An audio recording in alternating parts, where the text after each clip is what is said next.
Picture this, the dead of night on a rain-slicked Kenyan highway, headlights cutting through the darkness like fleeting hopes.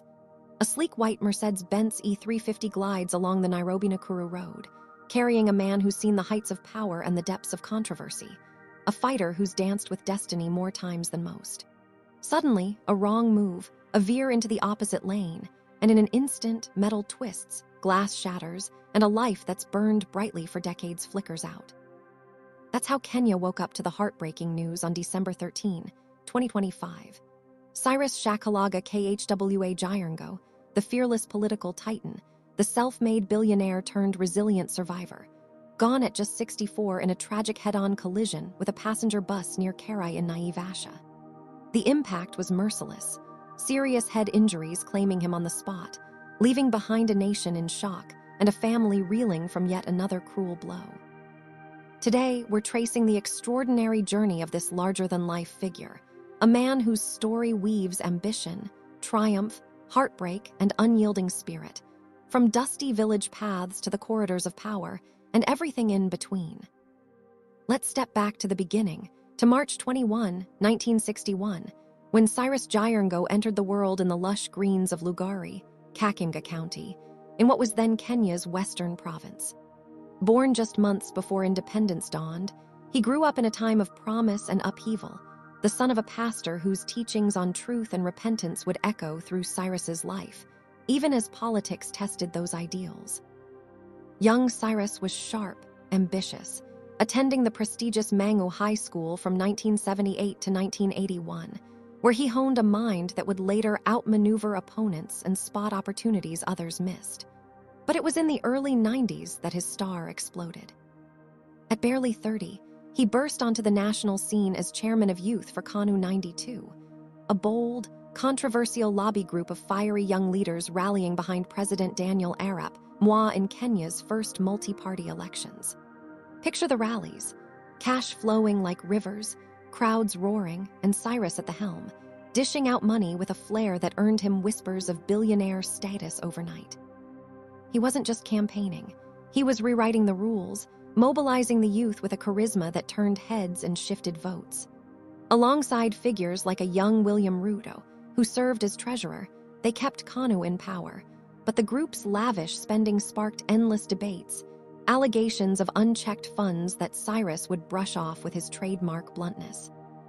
That era catapulted him into parliament in 1997 as Lugari MP, a seat he'd hold again from 2007 to 2013 under his own party banners like KADDU and later UDP. He even tasted cabinet life briefly in 2002 as Minister for Rural Development under Moi's final days. But Cyrus was never one to stay in the shadows. He harbored presidential dreams, running in 2017 and pulling in thousands of votes with his no-holds-barred style. He fell out with allies, faced fierce rivals, yet always bounced back, a relentless go-getter as President Ruto himself called him in a heartfelt tribute. Business was his other battlefield. Real estate empires like Seika and Hazina Estates, ventures in agriculture and outlets that made him filthy rich young, flaunting a lifestyle of luxury cars, sharp suits, and unapologetic flamboyance. He'd drive his Mercedes with the windows down, a symbol of the heights he'd climbed from humble roots. Yet life threw curveballs, financial storms, bankruptcy battles, debts that humbled even the mighty. Through it all, Cyrus refused to be defeated, emerging wiser, still speaking his mind on national issues, endorsing causes, and warming up to new political alliances right up to his final days. At the heart of Cyrus's world was family, a big, blended tapestry he wore like a badge of pride. Openly polygamous, he embraced a life that mirrored Kenya's diversity, marrying women from different communities. His first, the stunning Joan Kemutai from the Kalenjin, then Christine from the Kikuyu, Anne from the Kamba, and finally Anne Lane, the Maasai beauty who stood strongest by his side. He didn't hide his choices or his children. Instead, he celebrated them. All his kids, many in number, with names like Kimani, Nazenya, Lemian, Prestone, Mercy, Judy, Sharon, and June, grew up under one roof, raised together by his steadfast wife Anne, who he praised for her unbreakable strength. He'd ferry them to school in a shared minibus, teaching them unity amid complexity. Cyrus advocated for polygamy openly, urging men not to hide their products, as he called his children, insisting every child deserved equal love and place in the family.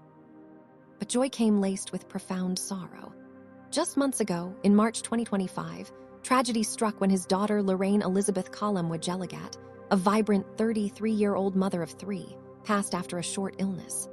At her funeral, Cyrus lightened the heavy air with stories of meeting Lorraine's mother Caroline, the most beautiful girl in Kittil, and how his wandering eyes led to their parting, even joking as her new husband, his old friend Munua Wayaki, stepped up. He introduced his sprawling family proudly, blending tears with laughter, a testament to his warmth amid pain. Cyrus's lifestyle was a blend of extravagance and grounded resilience. In his prime, he was the epitome of flash, private jets whispers, opulent homes, dishing generosity to friends and causes with an open hand. His net worth once soared into billionaire territory, built on shrewd deals and political leverage, though later challenges whittled it down, with estimates lingering around $500,000 in more recent years. He loved the finer things, tailored outfits, powerful cars like that fateful Mercedes, quiet evenings reflecting on life's twists. Yet beneath the boldness was an approachable soul, blunt yet warm, as tributes poured in from across the divide. Francis Atwally called him an asset to the Luhya community in Kenya. Governor Kenneth Lusaka mourned a great son robbed too soon. Even former President Uhuru Kenyatta honored his trailblazing leadership. Cyrus spoke of faith, of not hiding mistakes, pouring his heart into uplifting others, whether through politics or personal generosity. In those final moments, alone on that dark highway at 3 a.m., heading perhaps toward home or reflection after meeting leaders in Nairobi, Cyrus's journey ended abruptly, a reminder of life's fragility, even for the unbreakable. The bus driver recounted the split-second horror, choosing to protect his passengers, but nothing could save the man in the mangled Mercedes. Kenya lost a fighter, a father, a force whose legacy mixes influence and controversy, triumph and trial.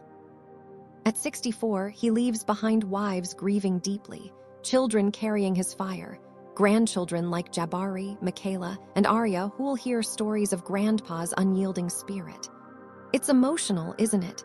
The way one man's boldness touched so many, how family held him through storms, how fate can turn in a heartbeat. Cyrus Jirongo's story isn't just politics or wealth. It's about rising fearless, loving fiercely, and facing whatever comes with that signature grit. Rest in peace to a true Kenyan icon.